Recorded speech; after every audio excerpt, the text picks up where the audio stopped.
നമസ്തേ, ഏവർക്കും രഞ്ജിനി വിനോദ് ബ്ലോഗിലേക്ക് സ്വാഗതം. ഇപ്പോൾ നമ്മൾ എത്തിച്ചേർന്നിരിക്കുന്നത് അതിപ്രശസ്തമായ ഒരു ദേവീക്ഷേത്രത്തിലാണ്. പരുമല വലിയ പനയന്നാർക്കാവ്. തെക്കൻ കേരളത്തിൽ അതിപ്രശസ്തമായിരിക്കുന്ന ഒരു ഭദ്രകാളി ക്ഷേത്രമാണിത്. ശക്തിയുടെ അനന്തസ്ഫുരണങ്ങൾ ഈ ഭൂമി പ്രവഹിപ്പിക്കുന്നുണ്ട്. ഇവിടെ മഹാദേവനും പ്രതിഷ്ഠയുണ്ട്. 108 ശിവാലയങ്ങളിലും ഈ ക്ഷേത്രത്തിന് സ്ഥാനമുണ്ട്. ഈ അതിപുരാതനമായ ശക്തി ചൈതന്യ ഭൂമിയെ കുറിച്ച് നമുക്കിന്ന് പറഞ്ഞു തുടങ്ങണം.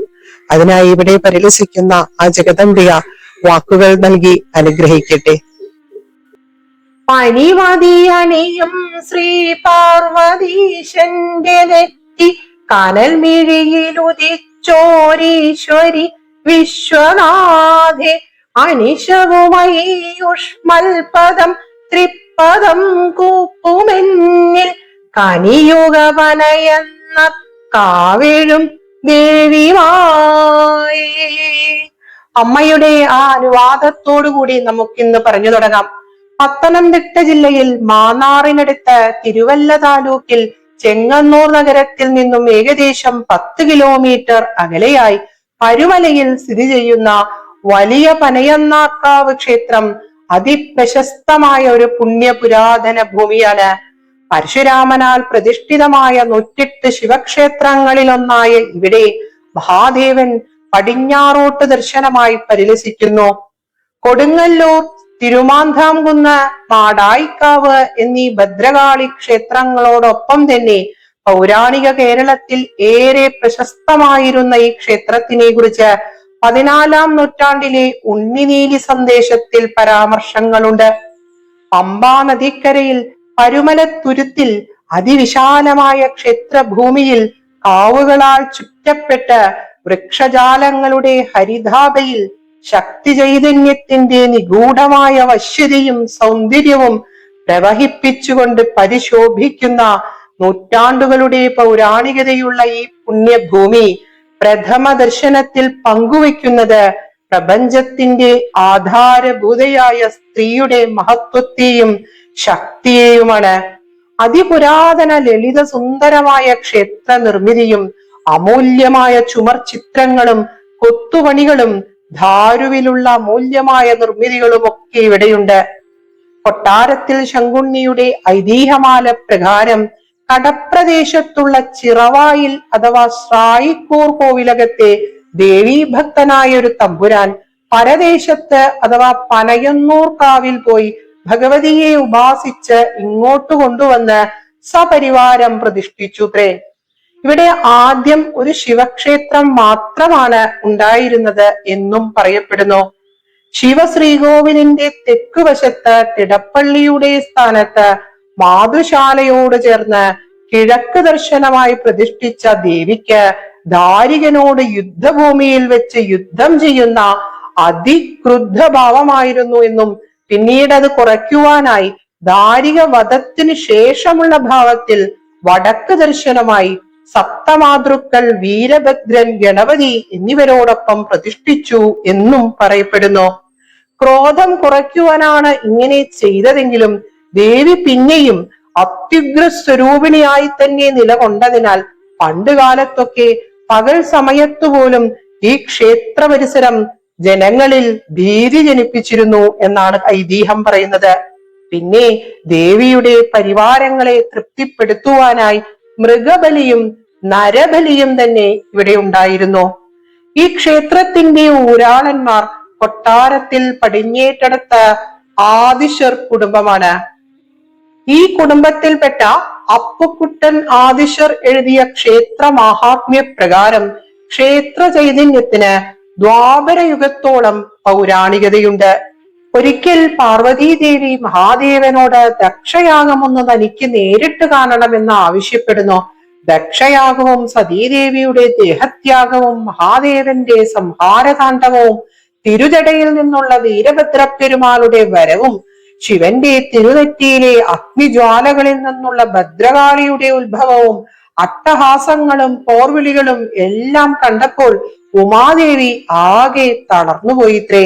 ഈ മായ ദൃശ്യം മാറിക്കഴിഞ്ഞ ശേഷം ഭദ്രകാളി ശിവപാർവതിമാരുടെ മുമ്പിൽ വരികയും തന്റെ ഓരോ ഭാവങ്ങൾ, അതായത് കാളി, കരിങ്കാളി, കൊടുങ്കാളി, ചാമുണ്ടേശ്വരി, ദുർഗ, അന്നപൂർണേശ്വരി, ലളിത എന്നീ വേഷപ്പകർച്ചകൾ ഓരോന്നായി അവിടെ ദർശനവേദ്യമാവുകയും ചെയ്തു.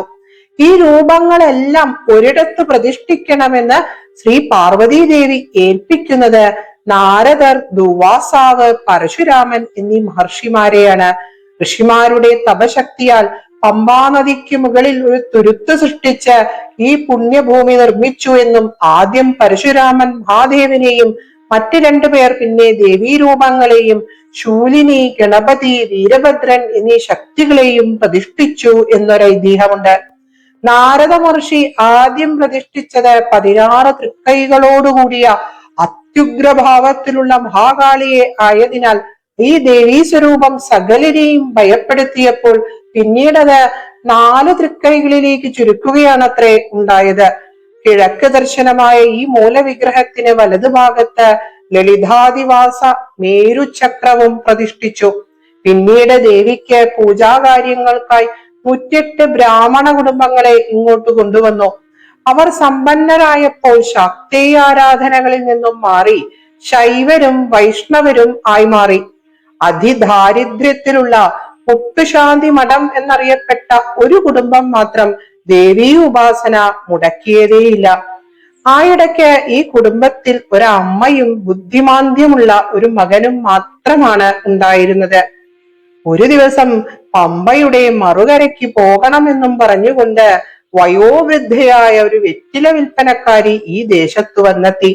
എല്ലാ ബ്രാഹ്മണ മഠങ്ങളിലും പോയി ഭക്ഷണത്തിനായി അപേക്ഷിച്ച ആ അമ്മയ്ക്ക് ആരും ഒന്നും കൊടുത്തില്ല. അവസാനം അവർ മുട്ടുശാന്തി മഠത്തിലേക്ക് എത്തിച്ചേർന്നു. മഠത്തിൽ ആ സമയത്ത് അന്തർജനം മാത്രമാണ് ഉണ്ടായിരുന്നത്. മകൻ അമ്പലത്തിൽ പൂജയ്ക്കായി പോയതായിരുന്നു.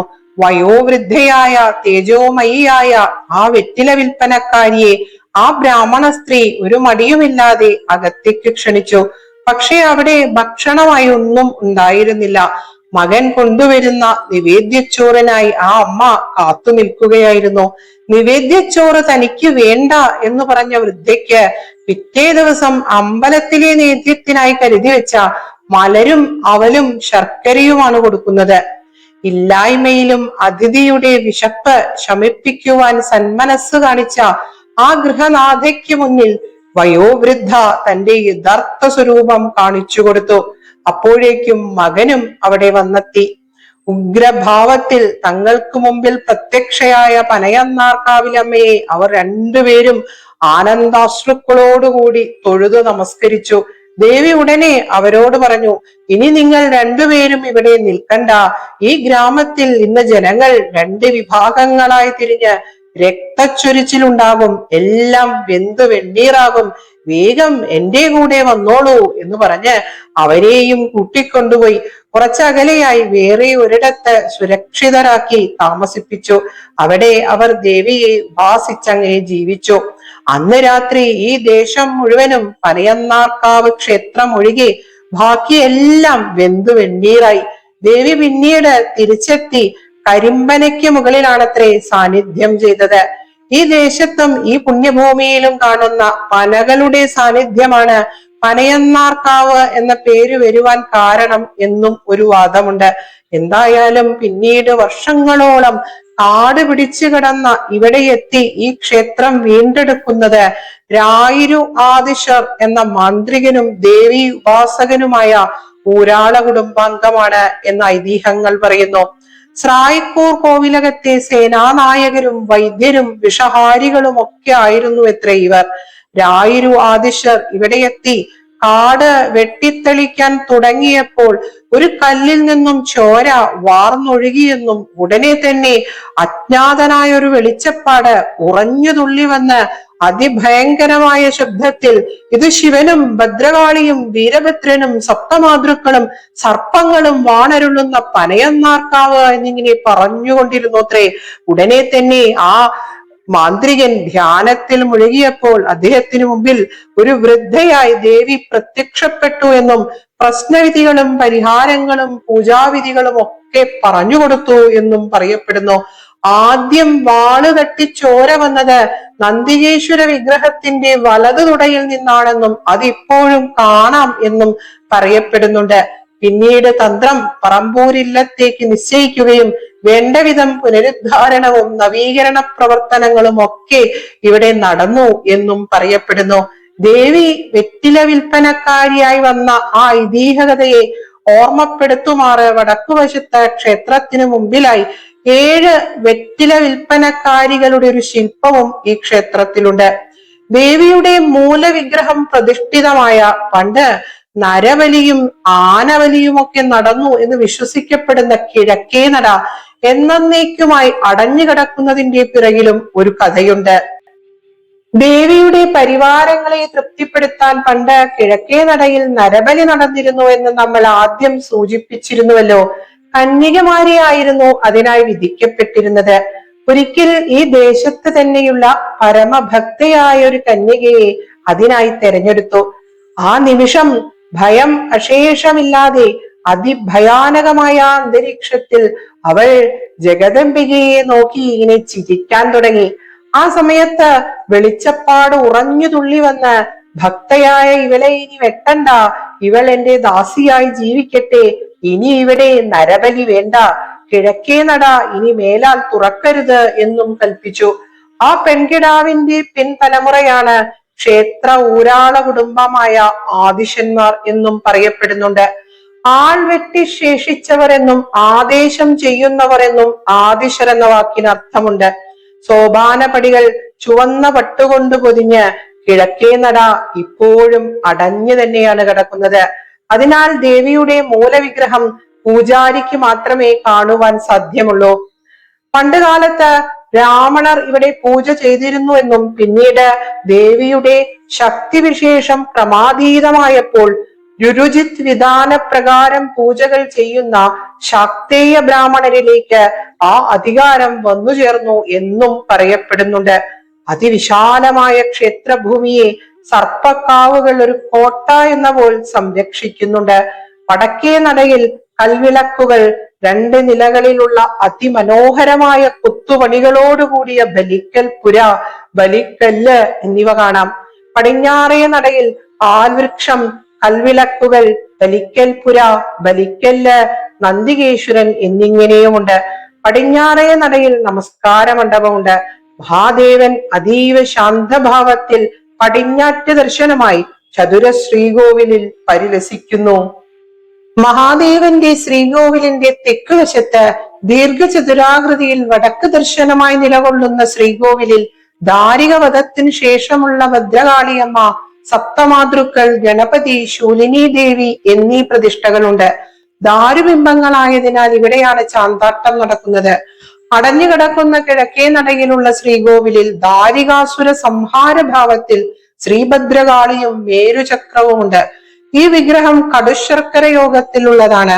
ബലി നടന്നിരുന്ന കല്ല് ഈ നടയിലുണ്ട്. നാലമ്പലം മുഴുവനും, പ്രത്യേകിച്ച് കിഴക്കേ നട, ശക്തിയുടെ അതിതീവ്രമായ സ്പന്ദനങ്ങൾ പ്രവഹിപ്പിച്ചുകൊണ്ടേയിരിക്കുന്നുണ്ട്. പുറത്ത് ക്ഷേത്രപാലൻ, രക്ഷാധിപൻ, ശ്രീധർമ്മശാസ്താവ്, ഭൂതകാളി, കൊടുങ്കാളി, രക്ഷസ്, ഗണപതി, ഭുവനേശ്വരി, പള്ളിയറ ക്ഷേത്രത്തിൽ ശ്രീ ദുർഗ എന്നീ പ്രതിഷ്ഠകളുണ്ട്. കടമറ്റത്ത് കത്തനാരിൽ നിന്നും വന്നിട്ടുള്ള യക്ഷിയമ്മ എന്ന് എഴുതി വെച്ചിട്ടുള്ള ഒരു ഉപദേവത പ്രതിഷ്ഠയുണ്ട്. ഇത് കള്ളിയങ്കാട്ട് നീലി തന്നെയാണ് എന്ന് കുറച്ചുപേർ വാദിക്കുന്നുണ്ടെങ്കിലും മറുവാദം പറയുന്നത് ഇത് പരുമല യക്ഷി അഥവാ കാഞ്ഞിരമറ്റത്ത് നിന്നും വന്ന യക്ഷി എന്നാണ്. ഈ ക്ഷേത്രത്തിലെ സർപ്പക്കാവുകൾ അത്യന്തം പൗരാണികവും സവിശേഷവുമാണ്. പടിഞ്ഞാറ് വശത്തുള്ള മാണിക്കാവിനാണ് ഏറെ പ്രാധാന്യമുള്ളത്. സർപ്പങ്ങൾ വാണകാവ്, വാണകാവ് എന്നും പിന്നീട് അത് മാണിക്കാവ് എന്നുമായി മാറി. കൈവട്ടക ഗുരുതി, അർച്ചനകൾ, മരത്തുമ്മൂട്ടിൽ ഗുരുതി, കടുംപായസം, പുഷ്പാഞ്ജലി, ഭസ്മാഭിഷേകം, മഹാചാന്താട്ടം, 100 പാലും, കെട്ടിവിധാന ഗുരുതി, ക്ഷേത്രപാലകന് വെള്ളംകുടി, പാൽപായസം, വലിയ ഗുരുതി, ത്രിവാതിൽ ദർശനം, യക്ഷിയമ്മയ്ക്ക് വറപ്പൊടി, യക്ഷിപൂജ, ചന്ദനം ചാർത്ത് എന്നിങ്ങനെ നിരവധി വഴിപാടുകൾ ഈ ക്ഷേത്രത്തിലുണ്ട്. ചെറുവള്ളി ജഡ്ജി അമ്മാവന്റെ അനന്തരവൻ പത്മനാഭപിള്ളയുടെ ആത്മാവിനെ ആവാഹിച്ചു കുടിയിരുത്തിയത് ഇവിടെയാകയാൽ വ്യവഹാര പ്രശ്നങ്ങൾക്ക് വെള്ളംകുടി എന്ന വഴിപാട് നടത്താറുണ്ട്.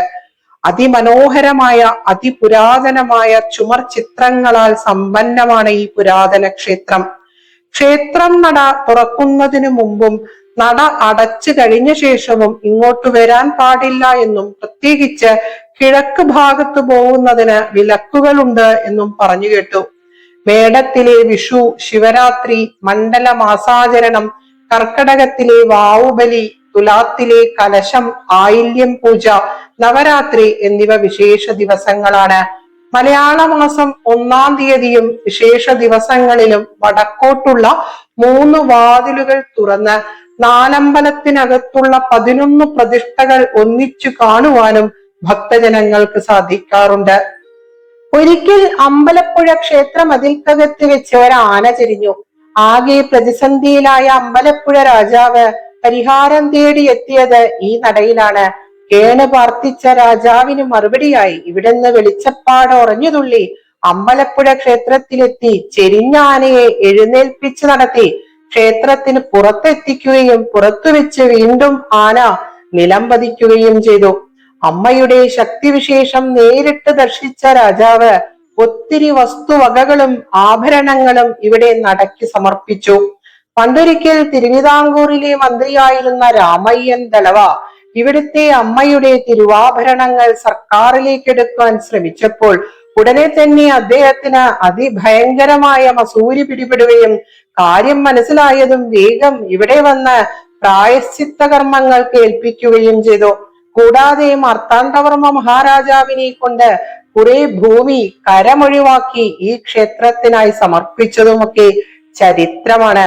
ഒരിക്കൽ ദിവാനായിരുന്ന ജോൺ മൺറോ പനയന്നാർക്കാവിലമ്മയുടെ തിരുവാഭരണപ്പെട്ടി തുറന്നു കാണണമെന്ന് കൽപ്പന പുറപ്പെടുവിക്കുകയും പെട്ടി തുറന്നു കണ്ട സായിപ്പ് ഉടനെ തന്നെ ബോധരഹിതനായി നിലം പതിക്കുകയും ചെയ്തു. സ്വബോധം തിരിച്ചു കിട്ടിയ മൺറോ പ്രായശ്ചിത്തമായി അനേകം വസ്തുവകകൾ ഇവിടെ അമ്മയ്ക്കായി സമർപ്പിച്ചു. ഇങ്ങനെ എണ്ണിയാൽ ഒടുങ്ങാത്ത ദിവ്യാനുഭവങ്ങളാൽ നിറഞ്ഞ ഈ ക്ഷേത്രഭൂമിയിൽ ഇന്നും വിസ്മയങ്ങൾ സംഭവിക്കാറുണ്ട്. മനപൂർവം ചെയ്യുന്ന തെറ്റുകൾക്ക് മുമ്പിൽ സംഹാര സ്വരൂപിണിയാകുന്ന പനയന്നാർക്കാവിലമ്മ ഭക്തജനങ്ങളുടെ ആർദ്രമായ വിളികൾക്ക് മുമ്പിൽ കാരുണ്യ സ്വരൂപിണിയാകുന്നു. പറഞ്ഞറിയിക്കുവാൻ സാധിക്കാത്ത നിഗൂഢമായ ഒരു വശ്യതയും സൗന്ദര്യവും ശക്തിയും പ്രവഹിപ്പിക്കുന്ന ഈ പുണ്യഭൂമി ഒരമ്മയുടെ വാത്സല്യത്തെയും സമ്മാനിക്കുന്നുണ്ട്. സത്വങ്ങൾ കാവൽ നിൽക്കുന്ന ഈ കാവുകളിലെ ഒരു വൃക്ഷം പോലും വെട്ടാൻ പാടില്ല എന്നാണ് നിയമം. അതിനാൽ തന്നെ പ്രകൃതിയുടെ ആ മനോഹാരിതയും ഹരിതാപയും ഈ പുണ്യഭൂമിക്കുണ്ട്. എത്രയോ കാലങ്ങളായി എത്തിച്ചേരണമെന്ന് മനസ്സുകൊണ്ട് ഏറെ മോഹിച്ച ഇവിടേക്ക് ഇന്ന് അപ്രതീക്ഷിതമായി അമ്മ കൊണ്ടുവന്നു എന്നതാണ് സത്യം. വിട്ടുപിരിയാൻ പറ്റാത്ത അത്രയും ആകർഷണം സമ്മാനിക്കുന്ന ഈ പുണ്യപുരാതന ഭൂമിയിലെ ഒരു മണൽ തരി പോലും ശക്തിയുടെ അനന്ത സ്ഫുരണങ്ങൾ ആവാഹിച്ചു വെച്ചിരിക്കുന്നു. ചിലമ്പുകൾ അണിഞ്ഞ് പള്ളിവാളേന്തി ഉഗ്രസ്വരൂപിണിയായി ജഗൽജനനി കുടികൊള്ളുന്ന ഈ പുണ്യഭൂമി പ്രവഹിപ്പിക്കുന്നത് അനന്തമായ സംരക്ഷണയും ധൈര്യവും ആത്മവിശ്വാസവും എല്ലാറ്റിലും ഉപരിയായി ഒരമ്മയുടെ വാത്സല്യവുമാണ്. മഹാകാളി പരിശോഭിക്കുന്ന ഈ പുണ്യഭൂമിക്ക് ശതകോടി സാഷ്ടാംഗ പ്രണാമങ്ങൾ അർപ്പിച്ചുകൊള്ളുന്നു.